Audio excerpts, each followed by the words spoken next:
তো বন্ধুগণ, গত পর্বগুলোতে আমরা রেগুলার এক্সপ্রেশন সম্পর্কে কিছুটা জেনেছি। তো এই পর্বগুলোতে অর্থাৎ এখন যে টিউটোরিয়ালগুলো করা হচ্ছে সেগুলোতে আমরা এর ইউজ দেখবো, অর্থাৎ বাস্তব ব্যবহার দেখবো যে আপনি কিভাবে এগুলো ব্যবহার করবেন। Okay fine. যেমন ধরুন প্রথম অবস্থায় আমরা যে কাজটি করব, যেমন কিছু ক্যারেক্টারের ফ্লো থাকবে অথবা কিছু স্ট্রিং থাকবে, সেখান থেকে আপনি নিউমেরিক ভ্যালুগুলোকে আলাদা করবেন।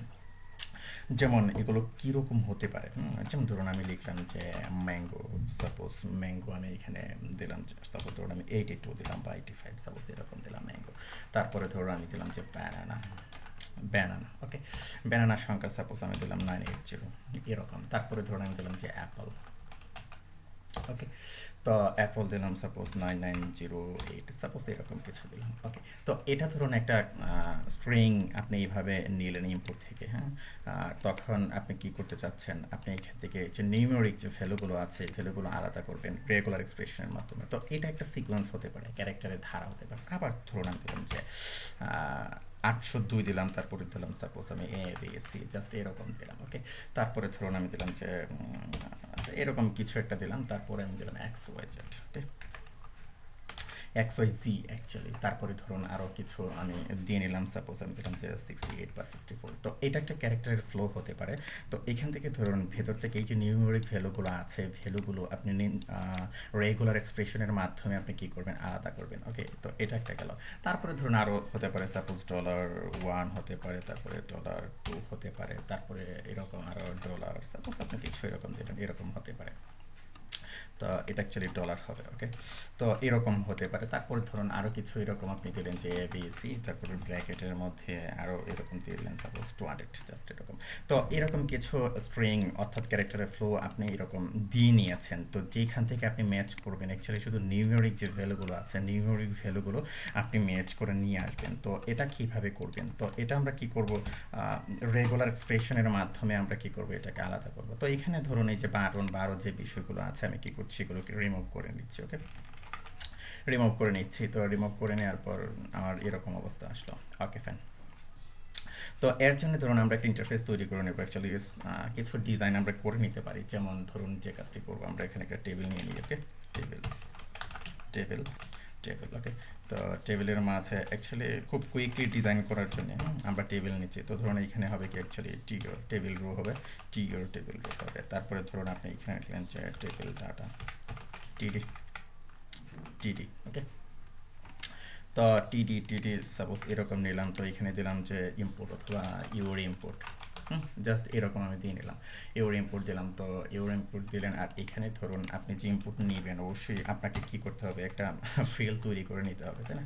তো import type equal to suppose আমরা দিলাম যে টেক্সট, ইম্পোর্ট টাইপ টেক্সট দিলাম। সাপোজ এর আইডি আমি দিলাম, সাপোজ আমি দিলাম যে গেট ফেলো, ওকে। জাস্ট আমার মতো করে আমি দিয়ে নিলাম, ওকে ফাইন।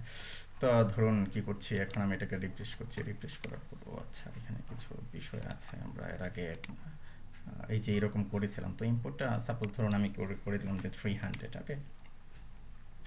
বাটন এরকমই থাক, টেবিল সাপোজ আমি 500 করে দিলাম। এর আগে সম্ভবত আমরা এরকম করেছিলাম, আপনারা জানেন অবশ্যই। যদি যে প্রিভিয়াস যে টিউটোরিয়ালগুলো আছে এই টিউটোরিয়ালগুলো দেখে থাকেন, তো এরকম হয়ে গেল, সুন্দর হয়ে গেল, এখন বড় হয়ে গেল, ওকে।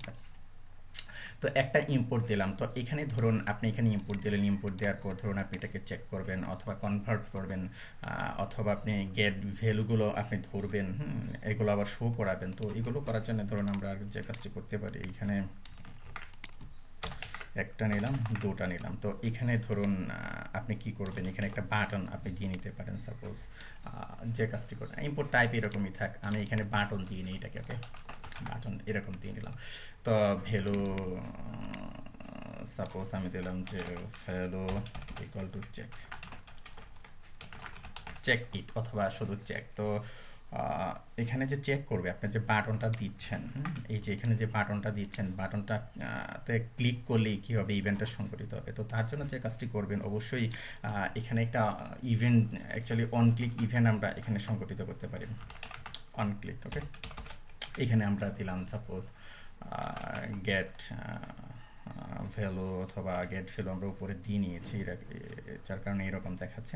অথবা সাপোজ আপনি দিলেন যে গেট নাম্বার, জাস্ট এরকম আমি একটা ফাংশন এখানে ধরিয়ে দিলাম, এই ফাংশনটাকে আমরা কি করব, তৈরি করে নেব। ওকে, তারপরে ধরুন আপনি যে কাজটি করবেন, আপনার যে এখানে ক্লিক করার পর, হ্যাঁ, এই যে ইম্পোর্টের মাঝে আপনার আর রেজাল্টগুলো আপনি এখানে শো করবেন। তো এখানে রেজাল্ট শো করতে হলে এখানে যদি আপনি ইম্পোর্ট এরকম ছোট করে দেন, এখানে ততটা যুক্তিযুক্ত হবে না, কারণ হলো আমরা এখানে অনেকগুলো ভ্যালু নিয়েছি, তাই না?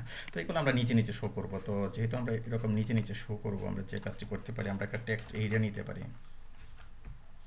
টেক্সট এরিয়া একটা নিয়ে নিতে পারি, যেমন ধরুন আমি কি করলাম এখানে একটা call span equal to 2। Okay, call span equal to 2। তো ইনপুট টাইপ আমরা এখানে দিলাম যে text area, text area, input type text area. তারপরে ধরুন এখানে ধরুন যে কাজটি করতে পারি, আমরা করতে পারি যে শো ভ্যালু। ওকে, শো ভ্যালু। Okay fine. তো ধরুন আমি কি করলাম, রিফ্রেশ দিলাম, রিফ্রেশ দেওয়ার পর যে এটা এরকম আসলো। তো আর হচ্ছে কাজটি করতে পারি আমরা, কল স্প্যান দেওয়ার দরকার নেই এখানে। ওকে, সরি, কল স্প্যান দেওয়ার দরকার নেই, আমরা এখানে টিডি টিডি দিয়ে নিতে পারি, যে টিডি, তারপরে টিডি এখানে দিলাম যে আমরা রেজাল্ট। ওকে, ওকে, আমরা এখানে রেজাল্ট দিলাম। তো রেজাল্ট দেওয়ার পর এখন যদি আমি এটাকে রিফ্রেশ করি, তো এটা এরকম চলে আসছে। Okay fine. তো এখন ধরুন এই যে শো ভ্যালু আছে, তো এই যে আইডি আমরা এখানে দিয়ে নিলাম। তো এটাকে আমরা যে কাজটি করতে পারি, ধরুন আইডি একটা উইট আমরা দিয়ে নিতে পারি এখানে, যেমন এখানে আমরা টেক্সট এরিয়া 300 দিয়েছি। এটা যেরকম আছে আমি কি করছি, এটাকেও এরকম করে দিচ্ছি, দেখি কি অবস্থা দাঁড়ায়, ভালো দেখা যায় কিনা। টেক্সট এরিয়া নিতে হবে, তাই না? আমরা কি দিয়েছি এটাকে দেখি। আচ্ছা, ইনপুট টাইপ টেক্সট এরিয়া নিয়েছি। তো অ্যাকচুয়ালি এখানে আপনি যে কাজটি করবেন এভাবে নেবেন না, input type actually text area হবে না, এখানে হবে অ্যাকচুয়ালি টেক্সট এরিয়া। ওকে, টেক্সট এরিয়া। তো তারপরে হবে আপনার অ্যাকচুয়ালি টেক্সট এরিয়া। ওকে, টেক্সট এরিয়া। তো রিফ্রেশ দিলাম, রিফ্রেশ দেওয়ার পর যে এই যে এরকম চলে আসলো। তো আমরা হাইট দিয়ে নিতে পারি। ওকে, যেমন ধরুন আমরা এটাকে একটা হাইট দিয়ে নিতে পারি, সরি, হাইট দিয়ে নিতে পারি যে 200 পিক্সেল। জাস্ট এরকম দেখতে বেশ বড় দেখাবে আশা করি, এই যে বেশ বড় দেখাচ্ছে। ওকে ফাইন, ভালোই হলো, খারাপ হয়নি। ওকে, তো এখন ধরুন আপনার যে মেকানিজম আছে, আপনি কি করবেন, মেকানিজমগুলো তৈরি করবেন। যেমন এখানে যে কাজটি করবেন যে এরকম, তারপরে এইরকম, তারপর এইরকম ক্যারেক্টারের ফ্লো থেকে আপনি কি করছেন, অ্যাকচুয়ালি স্ট্রিং থেকে আপনি কি করবেন, নাম্বারগুলোকে আপনি আলাদা করবেন। কীভাবে করবেন, যেমন প্রথম অবস্থায় আপনাকে যে কাজটি করতে হবে, আমরা ওই যে এখানে অন ক্লিক ইভেন্টের মাঝে আমরা কি করেছি, একটা ফাংশন এখানে দিয়ে নিয়েছি। আপনি কি করবেন, এখানে ফাংশন তৈরি করে নেবেন, যে ফাংশন আপনি কি করলেন, এখানে ফাংশনটা তৈরি করে নিলেন। Okay fine. তো ফাংশনের মাঝে আমরা এখানে যে কাজটি করব, যেমন ধরুন আমরা এখানে যে ভ্যালুটা দিচ্ছি, হ্যাঁ, এই যে গেট ভ্যালুটা দিচ্ছি, আইডিটা দিচ্ছি, ভ্যালুটা আপনাকে অবশ্যই ধরতে হবে, ওই আইডির ভ্যালুটা ধরতে হবে। তা তো এর জন্য আপনি কি করবেন, সাপোজ ধরুন আমি এখানে একটা ভেরিয়েবল নিলাম, সাপোজ ভেরিয়েবল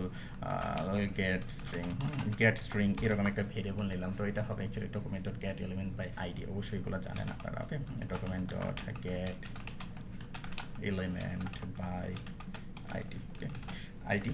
তো অ্যাকচুয়ালি কোন আইডি, ওই যে আইডিটা আপনি দিয়ে নিয়েছেন, এইখানে যে আইডিটা আপনি দিয়ে নিয়েছেন সেই আইডি। ওকে, তো document dot get element by ID. তো এই আইডির কী ধরছেন, এই আইডির কিন্তু আপনি ভ্যালুটা ধরছেন, যে ভ্যালুটা আপনি এখানে ইনপুট দিচ্ছেন। ওকে, এই ভ্যালুটা কিন্তু আপনি এখানে ধরছেন। তো তার জন্য আপনাকে কী করতে হবে, আপনাকে ভ্যালু লিখতে হবে এখানে, তাই না? ভ্যালু। Okay fine. তো এখন আমরা যে কাজটি করব, তো এটা হলো কি, আমরা একটা ভেরিয়েবল দিলাম যে ওই এইখানে শো অ্যাকচুয়ালি নেয়ার জন্য, তাই না? অ্যাকচুয়ালি এই যে ভেরিয়েবলের মাঝে রাখলাম কোনটা, এই যে ভ্যালুটা আপনি এখানে দিচ্ছেন এটাকে, তারপর এটাকে আবার আপনি শো করবেন কোথায়, এখানে আবার শো করবেন, তাই না?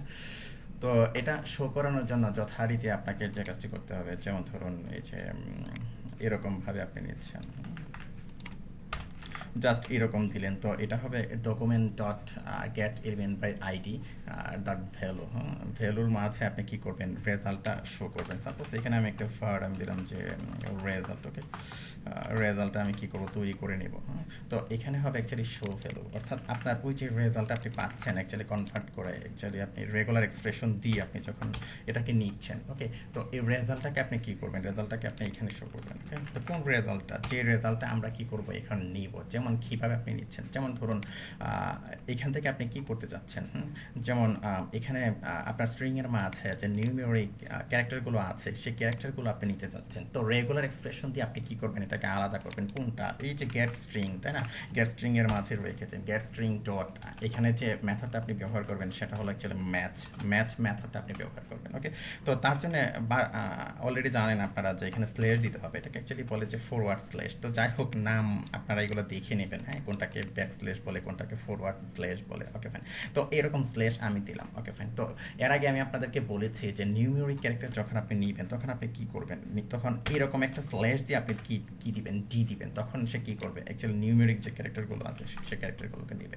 যেমন ধরুন আমি এটাকে কপি করছি। ওকে, কপি করার পর এখন ধরুন আমি যদি এটাকে রিফ্রেশ করলাম, তারপরে চেক দিলাম, চেক দেওয়ার পর এখানে ভ্যালুগুলো আসছে না, তাই না, এখানে ভ্যালুগুলো আসছে না, খেয়াল করে দেখুন এখানে কিন্তু আমরা যে ডট ভ্যালু দিইনি। ওকে, ওই ভ্যালুটা আপনাকে এখানে দিয়ে নিতে হবে। তো ওকে ফাইন, তো এখানে দেখুন যে ব্যানানা, অ্যাকচুয়ালি ব্যানানা হবে। তো ওকে ফাইন, তো ধরুন আমরা কি করছি, এটাকে আবার কপি করছি, সেভ দিচ্ছি, সেভ দেওয়ার পর আবার রিফ্রেশ করছি, দিলাম, এখানে দেওয়ার পর চেক দিলাম, এখানে দেখুন এখানে কিন্তু সে 8 দেখাচ্ছে, শুধু 8 দেখাচ্ছে কেন, তো এখানে 8 দেখাচ্ছে, সে কিন্তু প্রথমটা নিচ্ছে। তো আপনার এই যে ক্যারেক্টার সিকোয়েন্স যেগুলো আছে, আপনি যদি এই পুরোটাকে আপনি ম্যাচ করাতে চান, অ্যাকচুয়ালি নিতে চান, হ্যাঁ, আপনার পুরো স্ট্রিং থেকে যদি আপনি নিতে চান, আপনাকে যে কাজটি করতে হবে, এখানে আপনি এর আগে আমি আপনাদেরকে বলেছিলাম যে কি করতে হবে, আপনাকে অবশ্যই গ্লোবাল সার্চ করতে হবে, অর্থাৎ জি মডিফায়ার আপনাকে ব্যবহার করতে হবে। তো ধরুন আমি কি করলাম, জি দিলাম। ওকে ফাইন, তো জি দেওয়ার পর ধরুন আমি কি করছি, আবার রিফ্রেশ করছি,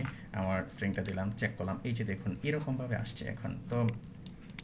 তো এই সিকোয়েন্সগুলো যদি আপনি যে একই ক্রমে যেভাবে আছে এইভাবে যদি আপনি নিতে চান, আপনাকে যে কাজটি করতে হবে, এই যে এখানে ডি দিয়েছেন, এখানে জাস্ট কি করবেন, প্লাস সাইন আপনি এখানে ব্যবহার করবেন, প্লাস চিহ্ন আপনি এখানে ব্যবহার করবেন। ওকে ফাইন, তো ধরুন আমি কপি করলাম, আবার কপি করে ধরুন আমি এখানে রাখলাম, তো চেক করলাম, তো চেক করার পর খেয়াল করে দেখুন এখন কিন্তু ঠিকঠাকভাবে চলে আসছে, 82 আসছে, তারপরে 980 আসছে, তারপরে 9908 আসছে, অর্থাৎ সব কি ঠিকঠাকভাবে কিন্তু চলে আসছে।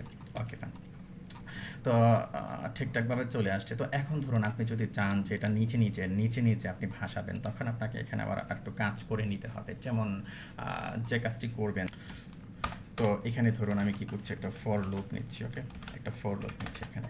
তো ফর লুপের মাঝে আমি একটা কাউন্টার ভেরিয়েবল যেভাবে আমরা নেই আই নিলাম, আই সাপোজ ধরুন অবশ্যই এটাকে কি করতে হবে, ইনিশিয়ালাইজ করে নিতে হবে, I equal to 0। Okay, I equal to 0, তারপরে ধরুন আই স্মলার দেন, তো আই স্মলার দেন এখানে যেটা হবে, ধরুন এই যে আপনি রেজাল্টটা নিচ্ছেন। ওকে, রেজাল্ট ডট লেংথ ডট, তারপরে হবে লেংথ। ওকে, লেংথ হবে, তারপরে আইটা কি হবে, অ্যাকচুয়ালি ইনক্রিমেন্ট হবে, তারপর এই যে আপনার ভ্যালুগুলো আছে, তাই না, ভ্যালুগুলোকে আপনি কি করবেন, এখানে নিচে শো করবেন নিউ লাইন দিয়ে। ওকে, তো প্রথমেই যে কাজটি করবেন, অনেকগুলো ভ্যালু আছে, তো একটা করে ধরতে হবে আর রাখতে হবে, স্টোর করতে হবে, এগুলো জানেন অলরেডি এর আগের যদি পিএইচপি টিউটোরিয়ালগুলো দেখে আসেন, অথবা আপনারা যারা নতুন দেখছেন তারা এভাবে লিখবেন। ওকে ফাইন, তো নতুন লাইন আপনি কি করবেন, এখানে একটা জেনারেট করে নেবেন, এন দিয়ে আমি নতুন লাইন জেনারেট করে নিলাম, সেভ দিলাম। তো সেভ দেওয়ার পর এই যে আমার অ্যাকচুয়ালি স্ট্রিংটা নিলাম, নেওয়ার পর আমি কি করলাম, রিফ্রেশ দিলাম, রিফ্রেশ দেওয়ার পর এখন আমি চেক করলাম, এই যে দেখুন নিচে চলে আসছে। ওকে ফাইন, তো আমার আরও কিছু স্ট্রিং আছে, হ্যাঁ, এই স্ট্রিংগুলো আমি কি করছি, এখানে দিচ্ছি, দেওয়ার পর ধরুন এখানে আমি চেক করলাম, আচ্ছা এখানে ধরুন এই যে আগের যেগুলো আছে আগেরগুলোকে সে ধরে রাখছে, তো আগেরগুলোকে আপনাকে কি করতে হবে, অবশ্যই রিমুভ করে দিতে হবে। তো এটা রিমুভ করার জন্য যে কাজটি করবেন আপনি, যে শো ভ্যালু, হ্যাঁ, শো ভ্যালুকে আপনি কি করবেন, করে দেবেন, অ্যাকচুয়ালি খালি করে দেবেন। তো এই যে শো, প্রথম অবস্থায় আমরা এই কাজটি করবো, শো ভ্যালু ইকুয়াল টু, আমি ফাঁকা স্ট্রিং দিয়ে নিলাম অ্যাকচুয়ালি, হ্যাঁ, সে খালি হয়ে গেল, জাস্ট এরকম সেভ দিলাম। তো সেভ দেওয়ার পর ধরুন রিফ্রেশ করলাম, রিফ্রেশ করার পর আমরা প্রথম থেকে আবার চেক করি, আমরা কি করলাম, এই স্ট্রিংটা নিলাম, তো স্ট্রিংটা রাখলাম, তো চেক করলাম, এই যে দেখুন সে কী করছে, নিউমেরিক ভ্যালুগুলোকে আলাদা করে নিচ্ছে। তারপর ধরুন আমাদের আর একটা স্ট্রিং আছে, তো এখন এটা দিলাম, তারপরে চেক করলাম, এই যে দেখুন এখন শুধু কি করছে, তার মাঝে যে ভ্যালুগুলো আছে এই ভ্যালুগুলোকে সে নিচ্ছে। ওকে, তো সাপোজ এখানে আপনি আরও অনেক দিতে পারেন, চেক করলেন, এই যে দেখুন নিচে কিন্তু নিয়েছে। ওকে ফাইন, তারপরে ধরুন এই যে ডলার সাইন যে আমরা কিছু দিয়ে নিয়েছিলাম। ওকে, তো ডলার সাইন একটা আমরা কি চেক করে নিই, চেক, এই যে দেখুন যে 1 2, তারপরে এই যে 987 200 কিন্তু সুন্দরভাবে নিয়ে নিয়েছে। তো আশা করি বুঝতে পেরেছেন যে কিভাবে আপনি নিউমেরিক ভ্যালুগুলোকে আলাদা করবেন। তো এখানে ধরুন আপনি চেক করে নিতে পারেন যে এই যে আপনার রেজাল্টটা যদি অ্যাকচুয়ালি নাল না হয়, সাপোজ এরকম, আপনি এখানে দিলেন যে ইফ রেজাল্ট তারপরে নট ইকুয়াল টু, আপনি নাল দিয়ে দিলেন। যদি নাল না হয় তারপরে সে কী করবে, এখানে কাজটি করবে। জাস্ট এরকম আপনার মতো করে আপনি করে নিতে পারেন, কোনো সমস্যা নেই। ধরুন আমি যদি এখন এটাকে কপি করে রিফ্রেশ দেওয়ার পর চেক করছি যে ঠিকঠাকভাবে কাজ করছে। তা আশা করি বুঝতে পেরেছেন যে নিউমেরিক ভ্যালুগুলো নিয়ে আপনি কীভাবে কাজ করবেন এবং রেগুলার এক্সপ্রেশন কীভাবে তৈরি করবেন। তো এগুলো আবার কিছু বলি এগুলো সম্পর্কে। যেমন ধরুন এখানে প্রথমে আমি কি করেছি, এটা দিয়ে জাস্ট এখানে যে ভ্যালুগুলো আছে ভ্যালুগুলোকে ক্লিয়ার করে নিয়েছি প্রথমে যখন ফাংশনটা কল হবে। ওকে, তারপরে স্ট্রিংটাকে আমি ধরছি এখানে, যখন এখানে যে ইনপুটটা দিবেন, ইনপুটটাকে আপনি কি করবেন, এই যে গেট ভ্যালু, তাই না, এই আইডি দিয়ে আপনি ধরছেন। ওকে ফাইন, তো আইডি দিয়ে আপনি ধরছেন। তারপর রেগুলার এক্সপ্রেশন তৈরি করার সময় আপনাকে কি করতে হবে, এই যে দুটো ফরওয়ার্ড স্ল্যাশ এরকম দিয়ে নিতে হবে প্রথমেই, তাই না, এরকম দুটো ফরওয়ার্ড স্ল্যাশ আপনাকে দিয়ে নিতে হবে গেল। তারপরে ধরুন আপনি লেটার, এখানে দেখুন যে আমি জি দিয়েছি, জি একেবারে শেষে আমি কি করেছি, জি দিয়েছি রেগুলার এক্সপ্রেশনে। তো সেটা কি করছে, গ্লোবাল ম্যাচ করছে, গ্লোবালি ওকে ম্যাচ করছে সে, গ্লোবাল সার্চ যেটাকে বলে। তারপরে ধরুন এখানে ধরুন আবার মেথড আমরা ব্যবহার করেছি। তো method actually return all substring that match the given regular expression. আপনার রেগুলার এক্সপ্রেশনের মধ্যে যে সাবস্ট্রিং আছে সে কি করবে, সেটাকে ম্যাচ করে সে রিটার্ন করবে। আশা করি বুঝতে পেরেছেন বিষয়গুলো। আমি নিজের মতো করে বলার চেষ্টা করেছি। ওকে, তো ওকে ফাইন, ধন্যবাদ।